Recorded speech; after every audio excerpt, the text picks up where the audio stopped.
si es un quiste único, habría que ver el potencial de malignidad. Y de eso va a depender si supera o no. Perfecto. ¿Qué más? ¿Qué más? Cualquier cosa de enfermedad quística, riñón. Acá he dicho que los dos, una parte es Una cosa es enfermedad crónica, después de quística. ¿Cómo? Una cosa es enfermedad crónica, por riñón grande. Una causa de enfermedad crónica con riñón grande de enfermedad poliquística, es cierto. ¿No? ¿Qué otras enfermedades crónicas con riñón grande tenemos? Parte de enfermedad poliquística. Diabetes, sí, en estadios iniciales, un riñón grande. ¿Qué más? ¿Con quién vimos un síndrome nefrótico ayer? Ayer. Está todo hinchado, hematizado. Vimos un síndrome nefrótico. ¿Mi grupo está? Ya. Una causa de síndrome nefrótico es la amiloidosis renal. Y causa de enfermedad renal crónica, riñón grande también. ¿Cierto? ¿Qué más? Y muy bien, pupo, o hidronefrosis. También vimos un paciente así nosotros ayer. Paciente que estaba con hematuria, con sonda, con hiperplasia prostática y los riñones todos hidronefróticos, ¿no? El paciente ya en diálisis. Esas son las cosas más frecuentes, ¿no? Pupo, amiloidosis, enfermedad poliquística, enfermedad renal y por ahí unos tumores. Bien, ¿qué más de enfermedad poliquística? Que hayan leído. Se puede que ustedes vienen ya simplemente a repasar la pepa, nada más. Ya han leído. ¿Qué más? Ustedes no leen nada del tema. Acá, solo el doctor, por ahí. No leen nada. Hacemos rápido. Enfermedades quísticas del riñón.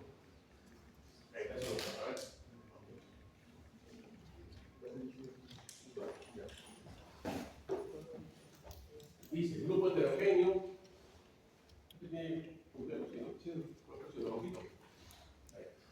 Dice, grupo heterogéneo de enfermedades congénitas o adquiridas. O sea, hay un grupo que son adquiridas que no tienen ningún componente genético, no es hereditario, pero hay un grupo que sí es hereditario y tiene anomalías genéticas. Hay de los dos, ¿ok? Congénitos o adquiridos. Con causa genética o sin ella, ¿no es cierto? Pero lo común de todos es que van a tener quistes. Puede tener un solo quiste o puede tener múltiples quistes. ¿Okay? Bien. Se está estudiando bastante estas enfermedades quísticas asociadas a patologías de los cilios, a ciliopatías. ¿Quién sabe qué es el cilio? ¿Dónde está el cilio? ¿Qué función tiene el cilio? De biología, primer año, ¿no saben, no? En mi formación, a largo así, primer examen de biología, 10% aprobados. Los cilios Es un curso filtro, pues imagino que sigue siendo un curso filtro. ¿No es cierto? Claro, pasó todos. ¿Quién sabe qué son los cilios? ¿Dónde están? ¿Qué función tienen? ¿Y por qué estarán asociados a enfermedades quísticas? Los cilios son como unas proyecciones que formas tienen que tienen otras funciones, ¿no? Por ejemplo, en el interior respiratorio sirve para mover las sustancias. Y ya, no estamos hablando con qué. No estamos hablando de eso, sino de la célula. De la célula. Se considera inclusive una organela, así como hay mitocondria, endoplasmático. Hay cilios. Algunos consideran que es un virus que se metió a las células hace millones de años y se incorporó a la célula. Son proyecciones del citoplasma, ¿no? Que tienen función cuando se mueve el cilio, o el torrente de flujo, cualquier torrente de flujo, es como un mecanosensor. Y eso después activa toda una cadena de segundos mensajeros, ¿no? Vías de transmisión, lo que les gusta a ustedes, ¿no? Proteína G, adenina ciclasa, AMP cíclico, fosfoliesterasa, todo eso, para después producir una serie de proteínas de reparación celular. Para eso sirven los cilios, ¿no? Pues cuando hay alteraciones en esos cilios, una de las enfermedades va a ser producción de quistes. O sea, esos son los cilios. Miren, proyecciones celulares. Actúan como mecanosensores. Son transductores de algo. Esto cuando se mueve va a entrar toda una señalización hasta el núcleo. Para reparación celular. No se olviden, tiene que ver con el calcio. Siempre pregunto en el examen. Y esto tiene que ver con la fisiopatología de la enfermedad quística. Normalmente, cuando hay movimiento de estos cilios por el flujo, ¿no? Por ruptura, por cualquier motivo, entra calcio. Y el calcio es el que va a empezar toda esta cadena de segundos mensajeros y transducción. Ahorita vamos a ver más específicamente. Recuerden, lo primero que tiene que hacer es el calcio. Entonces, vamos a tener alteración en la estructura y función de los cilios. Miren la cantidad de proteínas que están en el cilio. Esos algunos son como 1000, que tienen que ver con la formación de los cilios, ¿no es cierto? Con la transducción de mensajeros de los cilios. Este es el cilio humano. Hay cilios móviles y inmóviles. Son 9 pares. 1, 2, 3, 4, 5, 6, 7, 8. 9 pares, y los que son móviles tienen un par parejo. Hay un montón de proteínas que van a empezar a producir estos cilios y un montón de receptores que después van a hacer que salga el calcio. Hay un montón de enfermedades asociadas a ciliopatías. Cuando hay alteraciones de cualquiera de estas proteínas, acá solamente, como siempre, son como 1000 proteínas, vamos a tener enfermedades. Pero para que haya alteración de proteína, hay alteraciones previas en sus genes, ¿no? Esta parte sí tiene que ver con la genética. Pues miren esta cantidad de enfermedades. De repente ustedes han escuchado alguna de ellas, ¿no? ¿Han escuchado von Hippel-Lindau? Yo creo que sí, ¿no es cierto? ¿Cartagenera han escuchado? Sí, también, por ahí. Después hay algunas que son raras. De repente Joubert, el síndrome de Joubert. ¿No? Hay varios. ¿Qué tienen en común? Muchos tienen afectación renal. Renal. ¿No? Y lo más típico es que tengan quistes, formación de quistes. Además, tienen otras patologías, quistes, ¿no es cierto? Tienen polidactilia. ¿De cuánto ellos tienen? 1, 2, 3, 4, 5, 6. Hay el síndrome de malformación de boca, mano, carita, ¿no? Retinitis pigmentaria, quistes hepáticos, alteraciones en la conformación del tórax y los huesitos, implantación baja de la carita. Todas estas enfermedades se ven más en niños. ¿No? Algunos de estos evolucionan hasta la adultez y nos van a producir una enfermedad renal crónica por un riñón quístico.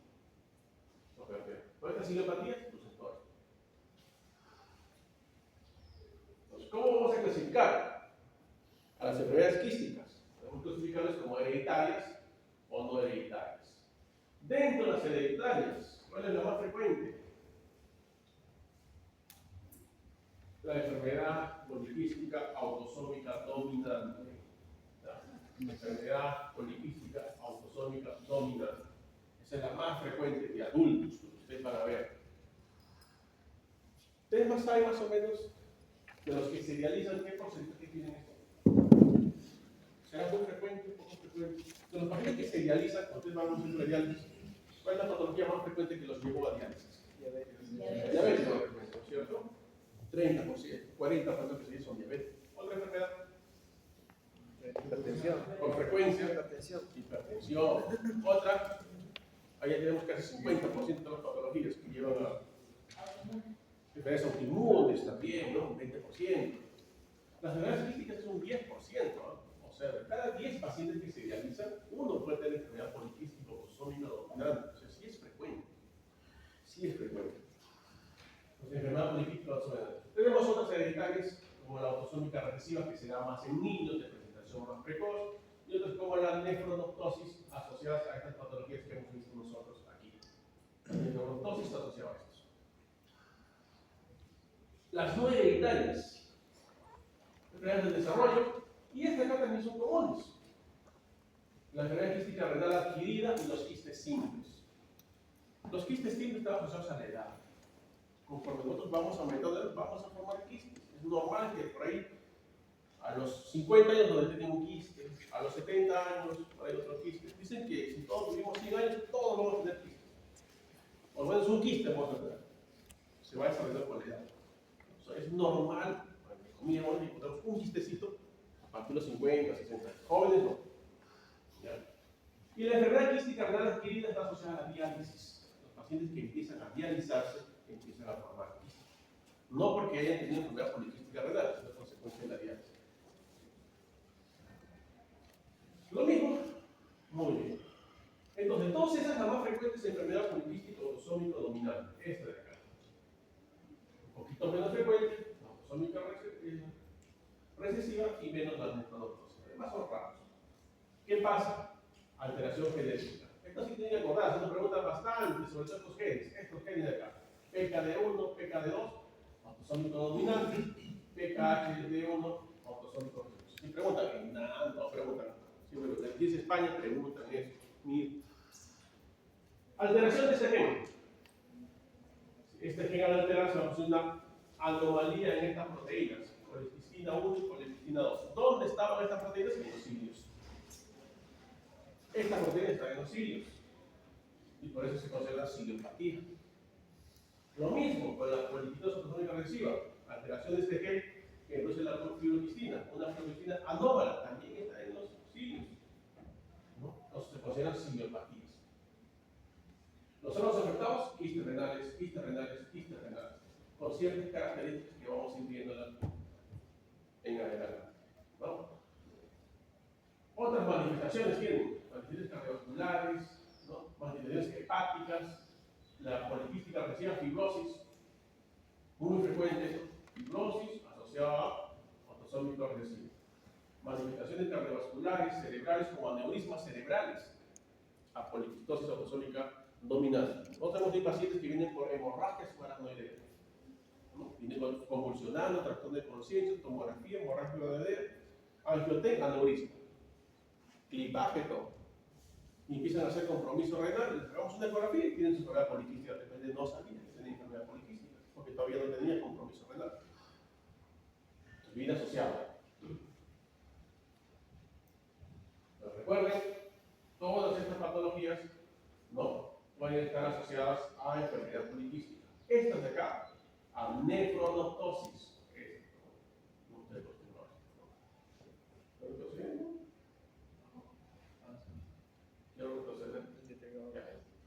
Ya. Nefrodoptosis está acá. Acá, miren, esta revista creo que es de 2018. Había del 1 al 19, ahora hay del 1 al 70 genes. Desde el 1 al 70 genes de nefrodoptosis o alteraciones. Y eso nos va a dar estas enfermedades, ¿no? Que por ahí a veces les gusta preguntar síndrome de Joubert, senior Loken, Meckel, ¿no? Son enfermedades poliquísticas asociadas a pediátricas principalmente, ¿no? Características principales, polidactías, retinitis pigmentosa y alteración de carítima. Ya saben, alteración en los cilios, cualquiera de estas proteínas, y acá está metido poliquistina 1, poliquistina 2, o enfermedad poliquística renal autosómica dominante, que esa es la que nos va a dar, acá, enfermedad renal autosómica dominante. Autosómica recesiva, síndrome orofacial, Joubert, Meckel, cosas raras.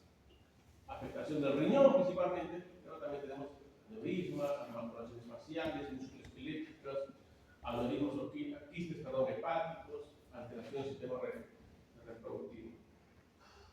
Entonces, no se olviden, y les estoy bastante que sí que les va a tomar el examen esto, ¿no? Entonces tenemos enfermedad poliquística principalmente, la más frecuente, poliquística autosómica dominante, adultos. Menos frecuente, los niñitos, generalmente fallecen. Cosas más raras, nefrodoptosis, otras patologías asociadas a nefrodoptosis, Joubert, Meckel, ¿no? Senior Loken, etc. ¿Dónde están las proteínas de estas enfermedades? En el cilio. En el cilio, acá está poliquistina, nefrodoptina, todas acá. Cilios. Esta, por ejemplo, es una imagen de un bebé intraútero y el riñón se ve todo hipercogénico. Es el riñón hipercogénico. Tiempo después se ven quistecitos en el riñón intraútero. Le hacen ecografía a la mamá, ecografía del riñón, un montón de quistes. Ecografía del hígado, un montón de quistes. ¿No? Enfermedad poliquística autosómico dominante. Una característica importante es que alguien en la familia tiene, porque es dominante, autosómico dominante. ¿No? Es importante la historia clínica. Papá, mamá ha tenido, abuelo ha tenido. Acá hay bonito. Riñoncitos. Acá no hay diferenciación córtico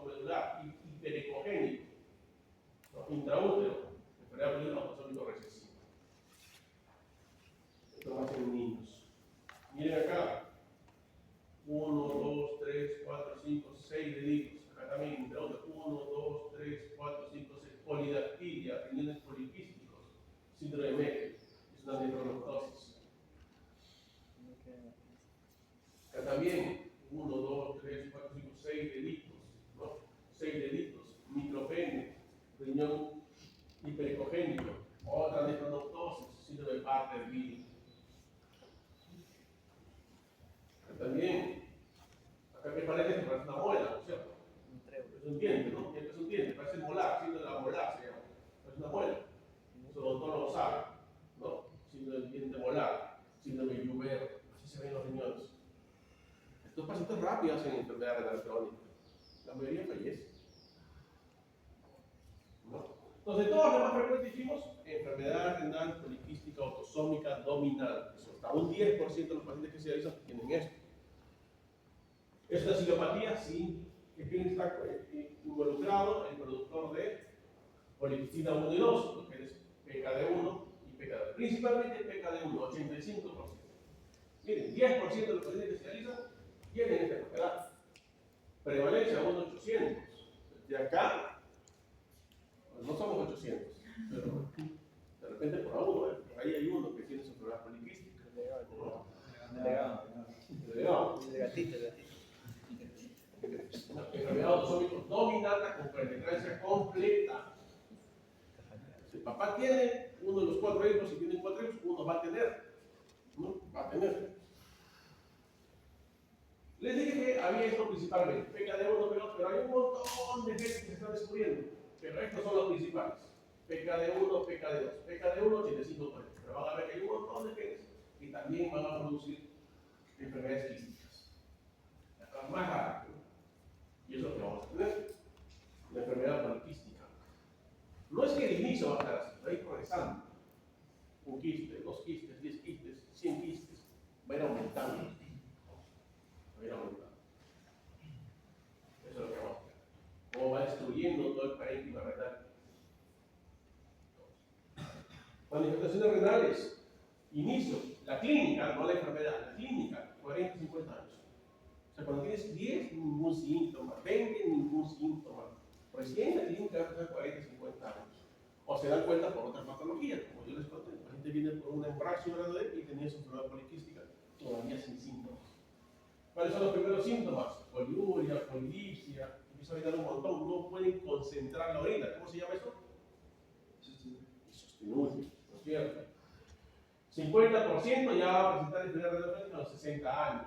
¿No? Va a haber hematuria porque pueden sangrar estos quistes, forman cálculos estos quistes. A veces se presenta con un dolor por litiasis renal, se infectan estos quistes, vienen con infecciones. Tienen isquemia renal crónica. Al tener isquemia renal crónica, o sea, hipoxia renal, van a tener poliglobulia. Una de las pocas causas de enfermedad renal crónica con poliglobulia. ¿No es cierto? ¿Cómo va a estar la hemoglobina? Va a estar alta en estos pacientes. Una de las pocas causas. Riñones grandes, riñón cortical, implicados en litiasis. Extrarrenales, hemos hecho quistes extrarrenales en el hígado, divertículos, patología valvular, cardíaca, aneurismas intracardiales. No se olviden eso. Y esto es todo lo que vamos a tener. Manifestaciones extrarrenales y manifestaciones renales. Extrarrenales, aneurismas, esto yo he visto, con hemorragia de adenoidea. También he visto esto, enfermedad quística hepática. Paciente viene quistes en el hígado, quistes en el riñón. ¿Ustedes se han visto a un paciente con una señora que tenía todo el hígado lleno de quistes y todos los riñones llenos de quistes? Así está. No se puede hacer nada con la pobre señora. Encima se infectó, es un shock séptico, ya no la podíamos utilizar. Creo que falleció, ¿no? ¿Qué se va a hacer? No le va a sacar los riñones ahí. O sea, sería trasplante. Hemos hecho hipertensión portal, fibrosis hepática. Recuerden, fibrosis hepática estaba asociada a la enfermedad poliquística autosómica recesiva. ¿Ya? Y en la parte renal, bueno, quistes, la hipertensión de inicio temprano. A veces la hipertensión se inicia a los 20, 30 años. ¿No? Una causa de hipertensión de difícil manejo. Ruptura, cuando se rompen los quistes, hematuria. Enfermedad renal, evidentemente crónica, cuando va avanzando la producción de quistes. Infecciones, litiasis, dolor crónico en el flanco. Entonces, nuevamente, miren, ya esto deja claro, los cilios, Normalmente el ciclo, cuando funciona adecuadamente, hace que haya bastante calcio intracelular. El calcio intracelular me va a bloquear todas estas redes de mensajeros, ¿no?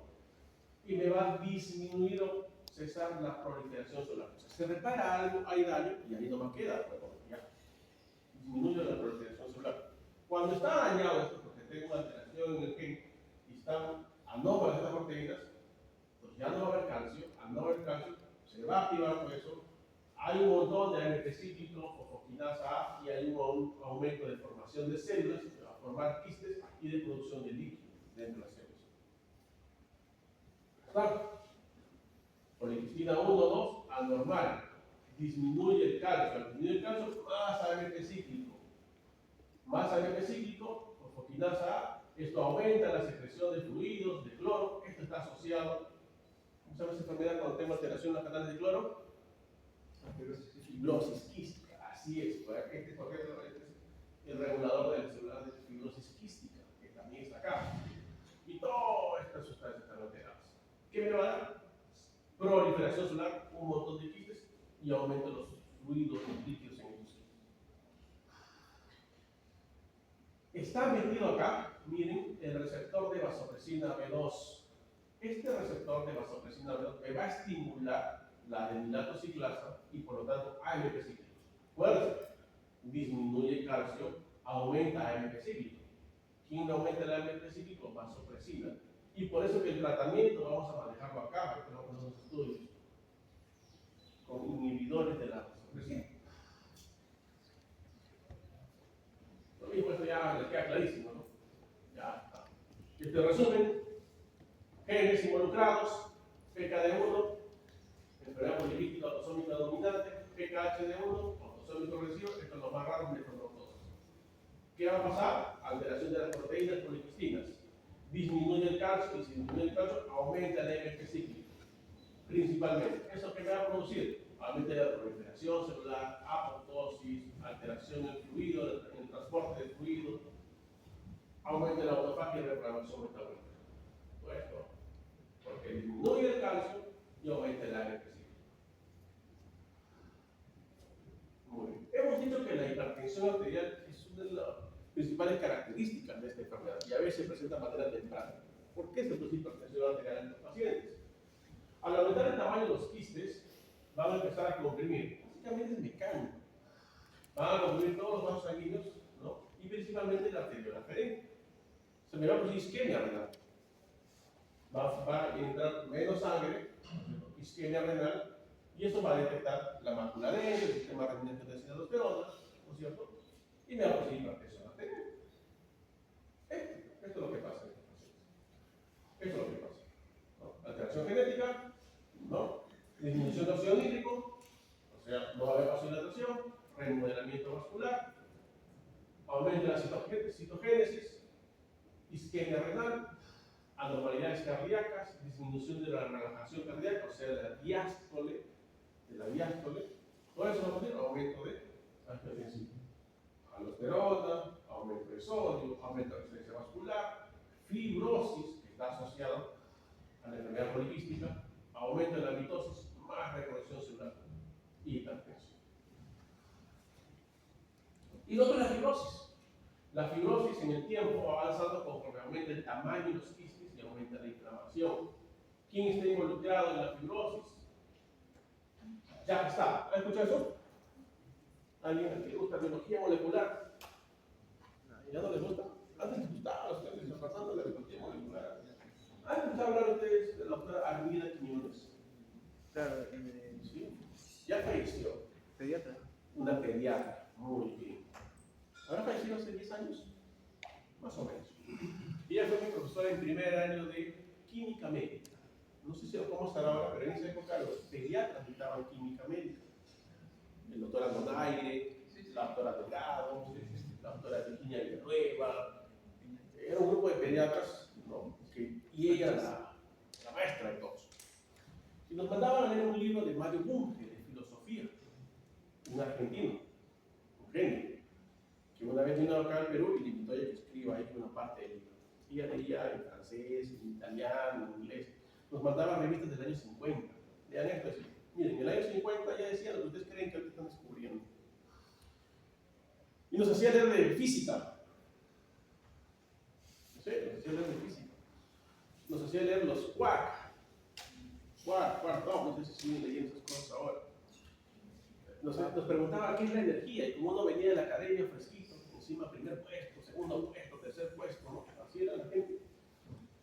No sé, en esa época era únicos, ascensos. Ahora en cambio, ahora es aula 20, ¿no? Uno decía energía, y uno se acordaba de la fórmula, ¿no? Masa, pero que sea al cuadrado, energía cinética, ¿no? Y te miraba así, y dice, ¿dónde te han enseñado eso? ¿Dónde eso te han enseñado? ¿Eso has aprendido? A ella le gustaba como que alucines. Y había un compañero que decía, acá tengo una célula, acá tengo otra. No se hablaba así, pero no se le entendía. Eso le gustaba. Pues ya nadie quería hablar, porque si ustedes parecen peor que una ameba, decía. Hasta una ameba piensa más que ustedes. Desmoralizado. Y esto que el primer día de la doctora, nosotros la vimos una abuelita, en esa época tenía sus 70 años y era jubilada. Vivía en el hospital del niño, tenía su cuarto, tenía más rango que el director del hospital. Él llamaba al rector de San Marcos y le ordenaba que hablaba cosas. Así es el nivel de... Y el primer día nos dio chocolatitos bien chicos, conmigo antes de clase todos los sábados. Ese día de sábado de 7 de la noche a 9, no solito, no se preocupe. Ah, qué bacán, fue una bonita. La siguiente semana, 12 de la noche estábamos. Yo dije, oye, no, mi micro ya no tengo para taxi. Y él empezó a preguntar, ¿no? Y ya todo el mundo. Ya nadie quería hablar con él. Nadie habla. Hasta que uno dijo, energía, bueno, esta palabra está prohibida. Energía, y se animaba él. Y justo le pregunta a un compañero, Piña, ¿no?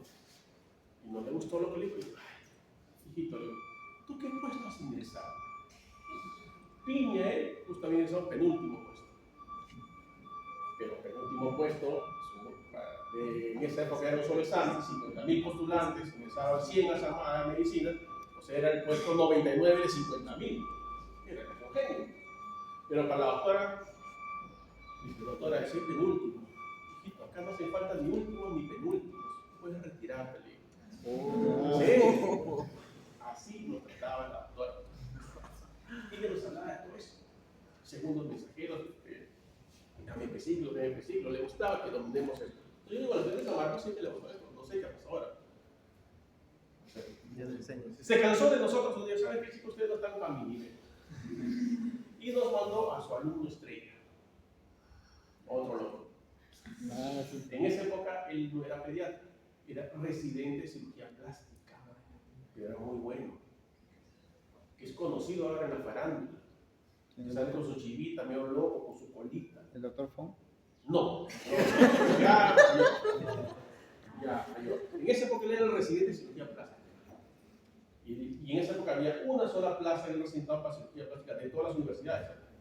Y tú tienes que ser el primer puesto si querías esa plaza. Bueno, él tenía esa plaza, se la agarró. Ok, pero no joder. Y que nos dejó con él. Dice, mi maestra va a mandar con ustedes, pero ustedes no están para su nivel. Después nos enteramos que siempre hacía lo mismo. No nos sentimos mal ese día. Nunca estaba.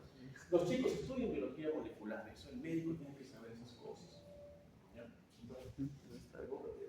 Pero hablo mucho de esto.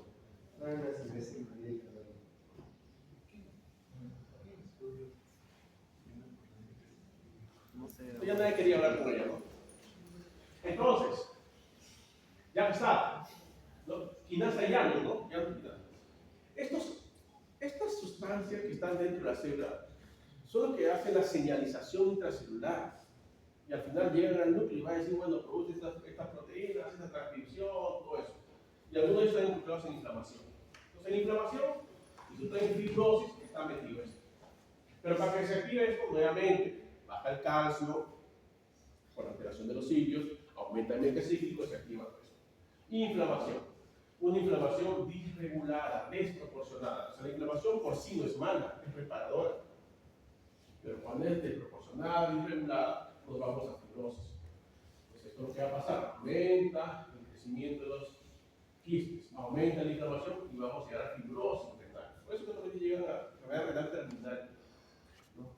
muchos macrófagos disregulados fibrosis. ¿Está?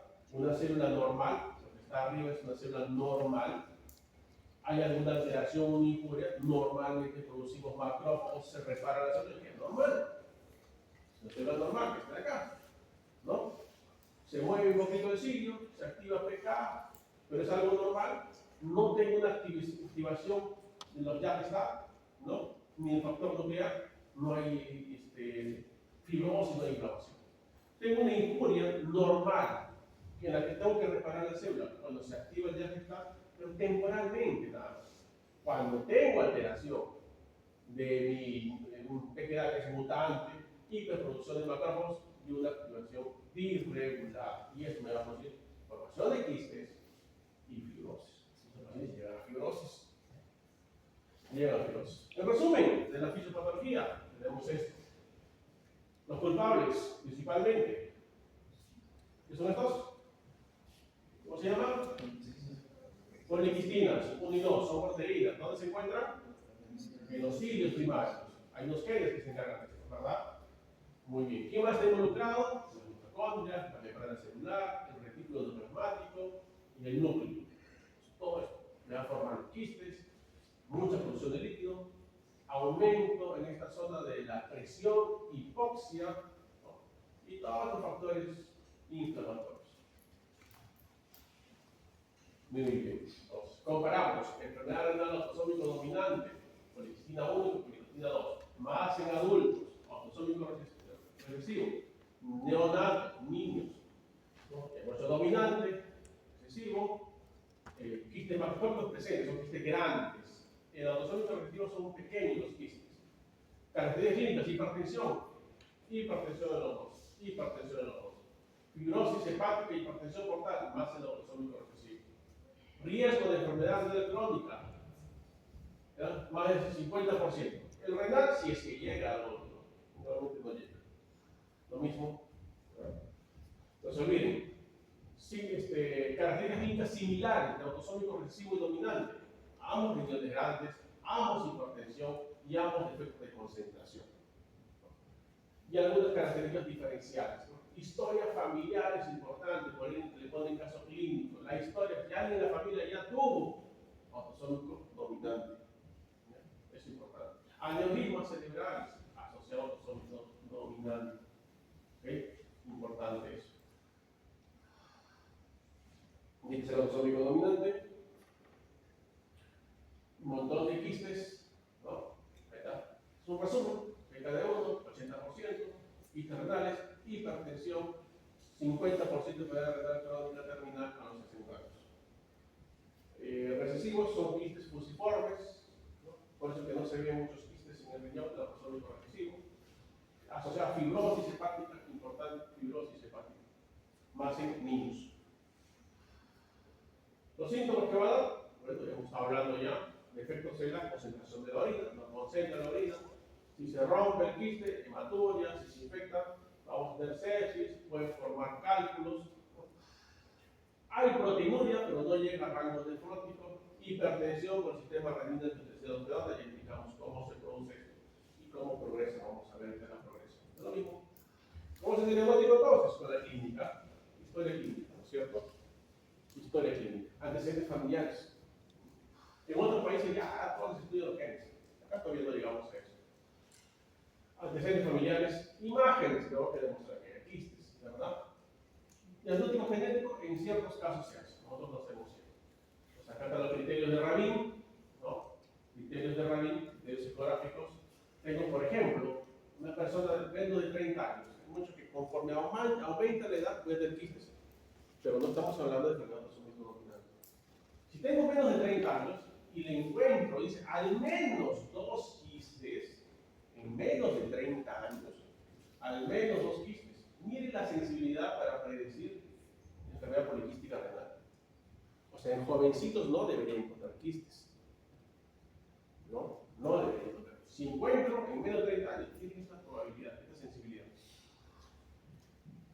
Si tengo más de 60 años, tengo que tener por lo menos 4 quistes en cada riñón. Ahorita, ¿ustedes qué edad tienen? Menos de 30, ¿no? Sí, menos de 30. Si ustedes encontramos un par de quistes para ir por riñón, lo más probable es que tengan problemas política renal. Cuidado. ¿A quién es el estudio genético? Bueno, yo lo leo. Entonces, a ellos, en estos casos, hago estudio genético. No siempre es estudio genético. Más bien tenemos que hacer estudio genético. Y estas imágenes que vamos a ver, es de resonancia, quistes renales, quistes renales, quistes renales, quistes renales y renales. Así teníamos a ese paciente, ¿no? Que hacían las cosas. Sus riñones eran así, inmensos, y el hígado también. Vamos a ver, ecografía, los quistes renales, quistes hepáticos, quistes en el hígado, quistes renales, quistes hepáticos. ¿No? Tremendo quiste. Casi no hay parénquima renal. Entonces, fibrosis de quistes. Acá está, así era el paciente igualito. Miren los quistes hepáticos, quistes renales, y este paciente tenía un aneurisma. El paciente no vino por esto, vino por un aneurisma roto, por una hemorragia subaracnoidea. Y de vez en cuando me tengo una pesadez de mi hígado, porque tiene más síntomas. Diagnóstico, ya saben, ecografía. Si encuentro quistes, dependiendo de cuántos quistes encuentro, le pregunto, oye, ¿algún familiar que tiene ese problema? Le puedo hacer estudio genético, ¿no? Está, lo mismo por edades, el valor predictivo positivo, sensibilidad, según la edad, ¿no? Y la cantidad de quistes que encuentro, ¿no? Según la edad y la cantidad. Jovencitos como ustedes, les encuentro más de 3 quistes, miren el valor predictivo positivo, casi 100% de que ustedes tienen una mutación, no que son mutantes, ¿sabes? Sino que tienen una mutación. Normal. Muy bien. Lo mismo en resonancia, simplemente se cuenta la cantidad de quistes que hay. Muy bien. Algoritmo diagnóstico. Entonces, primero, quistes, ¿no es cierto? Porque le hice la ecografía por algún motivo, fue un hallazgo, o de repente ya tenía síntomas, no lo sé. Pero luego le encuentro los quistes y los cuento. ¿Okay? Veo si hay tumores, porque hay quistes asociados a tumores, otra cosa. ¿Cierto? Si además me quistes le encuentro tumores, bueno, busco otra cosa, múltiple melanoma, esclerosis tuberosa, otra. Pero si no hay tumores, no voy a ver. Este riñón que tiene quistes es un riñón grande, sí. Y encima hay presencia de fibrosis, sí. ¿No es cierto? ¿Tiene fibrosis? Sí. ¿Llevo eso cuál va asociado a fibrosis? Autosómico recesivo. Si es un riñón grande, pero no hay fibrosis, lo más probable es que sea autosómico dominante. Ahora, es un riñón que no es grande, pero sí tiene quistes. ¿Dónde están estos quistes? No. ¿Estos quistes están en la unión córtico-medular? Sí. ¿No? Están ahí. Puede ser nefrodoptosis, ¿no? O Meckel. O cualquiera de estas, ¿se acuerdan? Cosas raras que más le dan a los niñitos, está asociada a nefrodoptosis, ¿no?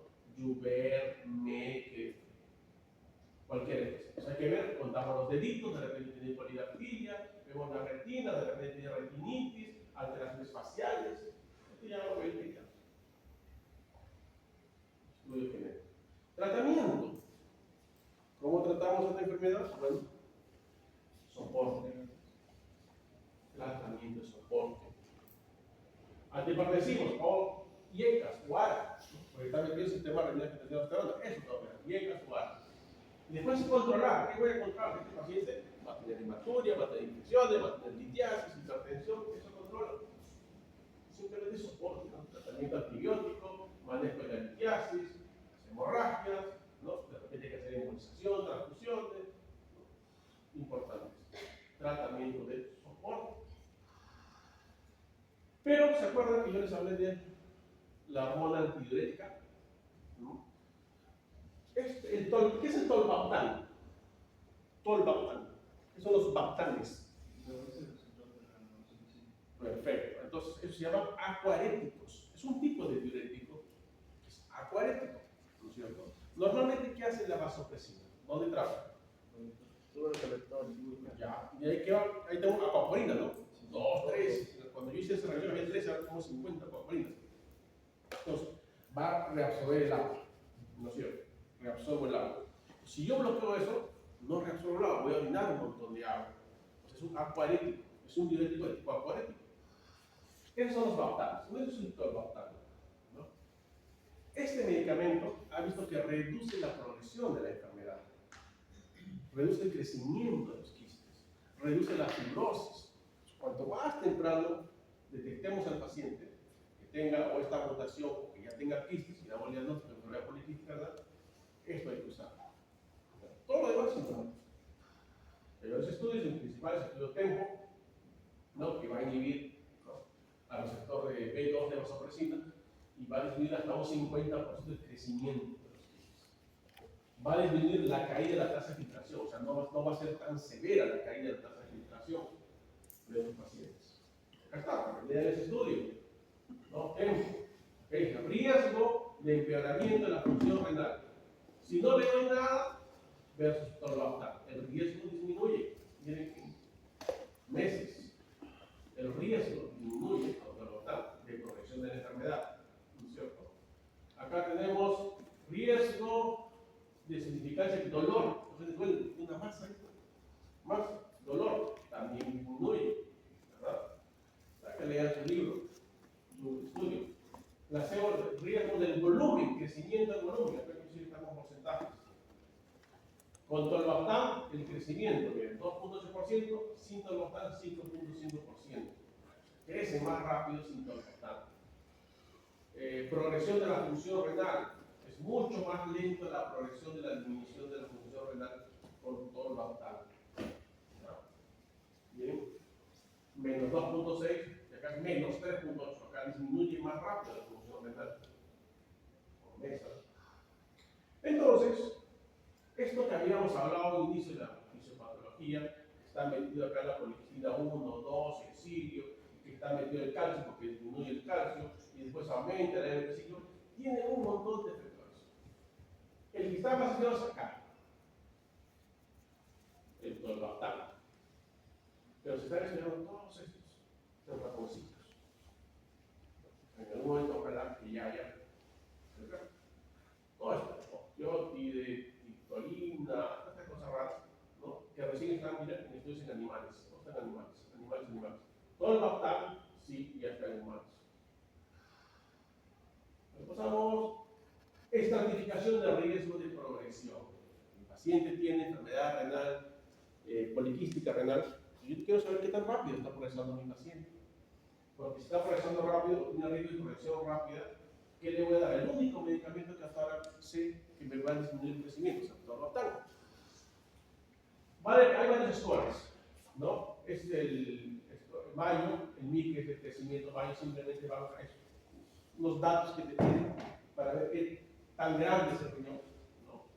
Y vamos a ver esto, el riesgo de progresión, si es que es de 1A hasta 1B, según el tamaño, miren cómo el riesgo va aumentando. Después tenemos la tasa de filtración, cómo va declinando la tasa de filtración, ¿no?, año. Cuanto menos tasa de filtración, más riesgo de progresión. El volumen renal, el crecimiento del volumen renal, año que pasa, qué volumen renal tengo. Todo eso me va a dar un riesgo de progresión, bajo, intermedio, alto. ¿No? Si estoy en un riesgo bajo o intermedio, simplemente voy periódicamente reevaluando a mi paciente. ¿No? Pero si estoy en un riesgo alto, muy alto, ya tengo que iniciar el tratamiento con tolvaptan. ¿No? Pero a todos tengo que controlar la presión, restricción de sal, hidratación, ¿no?, ver infecciones, litiasis. Muy bien. A estos pacientes hay que hidratarlos un montón. ¿Por qué creen que hay que hidratarlos un montón? Debemos dar agua. Inclusive van a encontrar algunos estudios de intoxicación hídrica, digamos.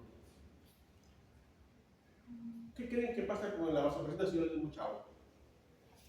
Mira, determinación motiva. Si yo tomo mucha agua, la vasopresina se inhibe, ¿no? Se inhibe, y al final lo que quiero es eso. Pues hay estudios que dicen debe darle agua libre medio litro todos los días agua libre medio litro. Con eso voy a inhibir un poco la vasopresina. Es como darle tolvaptan. Estudios de intoxicación hídrica. Resumen, estamos acabando, chicos, vamos, estamos acabando. El resumen, entonces tenemos enfermedad genética, que es la principal, ¿no? Alteración del gen PKD, me va a producir alteración de las proteínas poliquistinas, que están ¿dónde? En los cilios. Esto me va a producir disminución del calcio y aumento del AMP cíclico, y esto va a producir ahora proliferación celular y formación de quistes. ¿Verdad?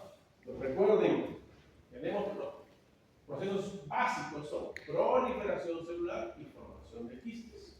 ¿Y tiene la culpa de eso? El silio, por disminución de calcio y aumento del eje cíclico. Conforme va aumentando el tamaño del riñón, disminuye el flujo sanguíneo, isquemia renal. Y miren la tasa de la filtración lunar, por años está normal, 40, 50, 60 años y ahí que sacar. Enfermedad de los adultos. De repente usted tiene 4 o 5 quistes ahorita y no tiene ninguna sintomatología. Recién lo va a detectar a los 40, 50, 60 años. ¿No? Miren cómo progresa la enfermedad. Primero, cantidad de tejido renal normal. Conforme va aumentando los quistes, menos tejido normal, menos circulación, la función renal va a ir disminuyendo. Y eso miren cómo se le da. 15 años, 30 años, 45, 60 años. ¿No? ¿Qué signos y síntomas voy a tener? Al inicio, nada, pues. Pero después, ¿qué es lo primero que aparece? Defectos en la concentración de la orina. Lo primero que aparece. Después aparece hipertensión en jóvenes, 25, 30 años, hipertensos. Hay que ver que no tienen una enfermedad poliquística renal. Ya cuando tienes más quistes, ya sensación de disconfort, llenura, ¿no? Y después proteinuria en el rango no de problema. En todo este tiempo, ¿qué puedo tener yo? ¿No? Ruptura de los quistes, la hematuria, dolor, ¿no? Dolor, infecciones urinarias, ¿no? Infección del quiste, ¿no? Y cálculos. Cada raíz es una en todo este proceso. Entonces, esa es la historia natural de esta enfermedad. Y ya terminamos con cuántos años positivos en el embarazo. Cuidado, chicos. Si quieren embarazarse, cuidado si tienen enfermedad poliquística. No se recomienda el embarazo. Y si ya están embarazadas y están con esta enfermedad, bueno, suspender los IECAS, ¿no? Y suspender el solvaptal. El riesgo que progrese, porque está asociado también al estímulo hormonal. Mucho cuidado. Quistes simples. Eso sí se da por la edad. No tiene componente genético, no es hereditario. Todos vamos a tener esto cuando tengamos 50, 60 años. Dicen que a los 100 años todos vamos a tener por lo menos un par de quistecitos de esos. Quistes simples. ¿Okay? Quistes simples. ¿No? Quiste único, mira acá. Un quiste único. Acá no te ve, a veces grandotes, un solo quiste. Es muy frecuente. Van a ver que es la tomografía, quistes. Quistes. Quistes. Son friables. ¿Ah? Se pueden romper, ¿no? Por un trauma, pueden sangrar, si se pueden infectar, eso sí. ¿No? Pero generalmente es asintomático, salvo que sea muy grande. ¿No? Un hallazgo. ¿No? Un hallazgo. 100% a los 90 años. A los 50 años, el 50% de nosotros ya vamos a tener. Yo que estoy bordeando los 50, ya no tengo mi ecografía, no son hereditarios, ¿no? Generalmente asintomáticos. Puede haber algunas complicaciones, pero es raro. Venimos. ¿Pueden malignizar estos quistes? Hay riesgo. Hay riesgo. ¿De qué depende? Esto viene en el examen, la clasificación de Bosnia. Cuando yo veo esos quistes, tengo que ver, será clase 1, 2, 2F, 3, 4, y eso me da riesgo de malignidad.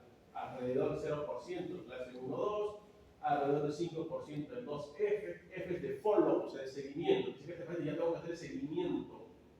50% de 3 y 4 son quirúrgicos, tengo que operarlos.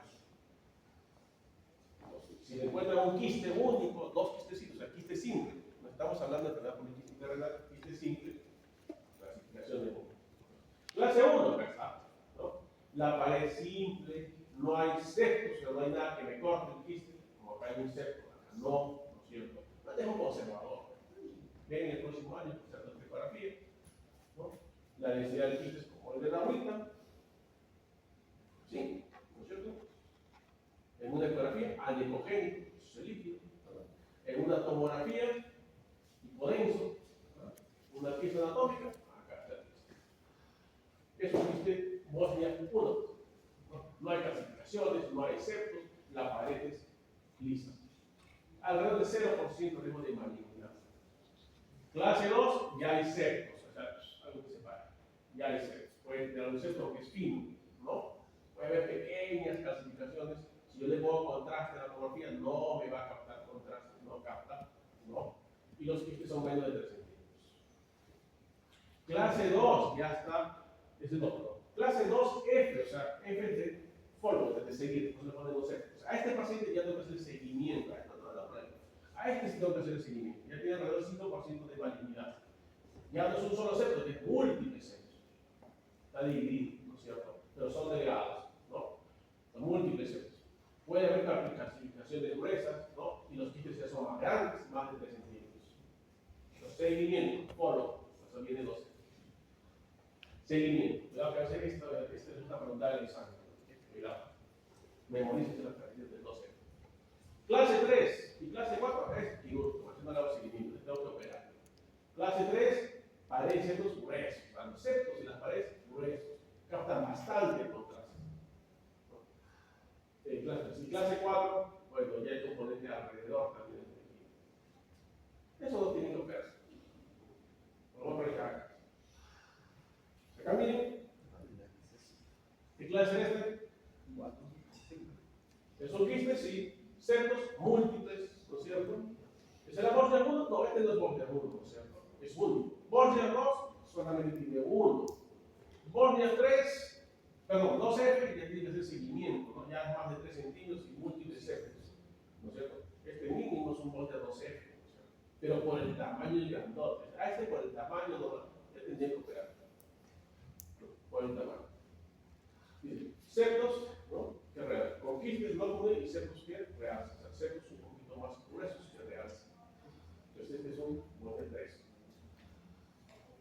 Bien, chicos, ahí acabamos. ¿Preguntas, dudas? Sí. No entendí cómo la división de las apocrinas se ayudaba con los quistes. ¿Cómo qué? No entendí cómo es que la división de las apocrinas se ayudaba con los quistes. Sí, te llevaba. O sea, como ayudaba en el tratamiento de los quistes. Ya. Lo que pasa es que la vasopresina te va a activar la adeninatociclasa y eso va a hacer que aumente el AMP cíclico. Ya hemos dicho que el AMP cíclico es que va a hacer que se produzca más celularidad y más salida de cloro y de líquido que está acá. Por eso, inhibiendo eso, disminuimos el tamaño de la progresión de los quistes. Hay que revisarlo.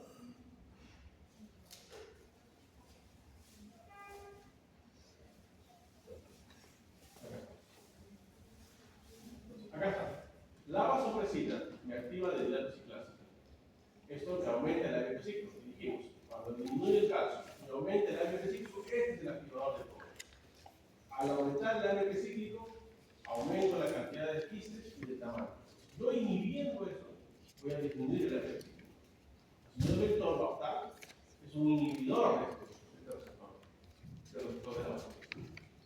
Entonces, voy a hacer que la célula se reproduzca menos quistes y que sean más pequeños.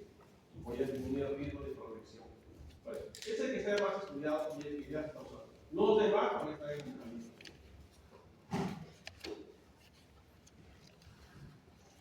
¿Se entendió, chicos? Seguro, ¿sabes? Hay pacientes con enfermedad poliquística, vean los pacientitos. Hagan ecografía, hepática, renal, pacientes con aneurisma. Hagan ecografía usted, por si acaso. ¿La enfermedad poliquística es del riñón o es una enfermedad general? La enfermedad poliquística autosómica dominante habla del riñón. Todo lo demás puede acompañar. Pero si hablamos de ciliopatías, hayas visto un montón de enfermedades asociadas a ciliopatías. Una de las ciliopatías es la enfermedad poliquística. Una de esas 1000 proteínas que están así no pueden fallar. Doctor, ¿en qué momento elijo operar o dar medicamentos? ¿Te refieres al quiste simple? ¿O cuál? Claro. Porque la enfermedad poliquística renal, el tratamiento ahí quirúrgico es solamente si le vas a hacer trasplante renal, cuando el paciente tiene enfermedad renal terminal, ¿no? Cuando está en diálisis y le haces un trasplante. Porque después el tratamiento no es ir sacando los quistes, no es quirúrgico. O sea, el tratamiento de la enfermedad poliquística renal no es quirúrgico, es evitar la progresión de la enfermedad. Y con eso el tolvaptan es el único que podemos usar.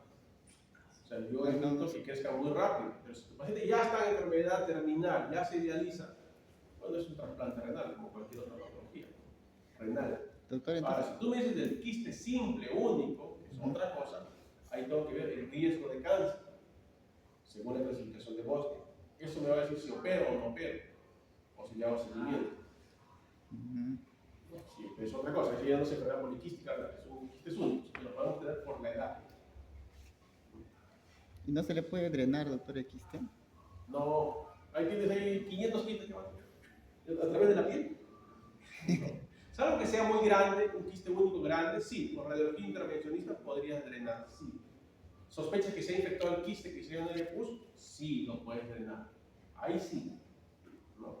Pero si tienes un solo quiste pequeño, no muy grande, y solamente es un hallazgo asintomático, ¿a qué vas a ser agresivo con el paciente? Ujú. No. Es más, el mismo procedimiento puede aumentar riesgos de infección, de hemorragia, complicaciones. ¿Qué más, chicos?